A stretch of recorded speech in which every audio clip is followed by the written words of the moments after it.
I always start with a buyer meeting where we actually come into the office, go over the process. I have a book that I give people, and some like to go through books, and some just like to have a conversation. Um, Once we talk about the process, the most important thing is I just need to have them talk to me about what they want in a house, what their view is, what their goal is, what their hope is.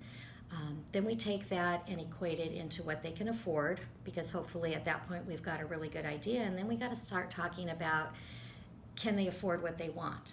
And if they can't, then we start talking about, well, where can they find what they're looking for?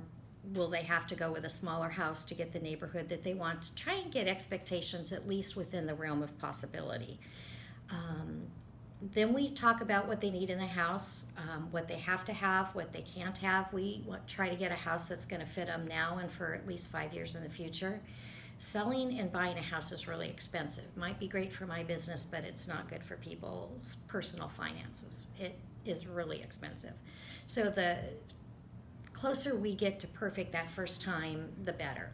And most people are going to own a couple houses, because you're going to start out with a smaller house because that's all you can afford, and then at some point you're going to move up to a bigger house that you tend to stay in for 10 or 15 years.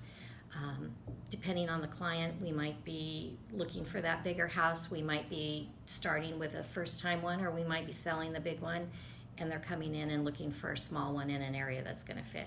But it's really more about listening to what they want and what they need and what their hopes are, for where they're going to live, because it's everything. It's not just a house, it's your life, and you're going to pay a lot of money to have that. So we want to make sure that when you move in, you know it's worth what you're paying for it, and you're going to enjoy living there, and you're not going to want to leave.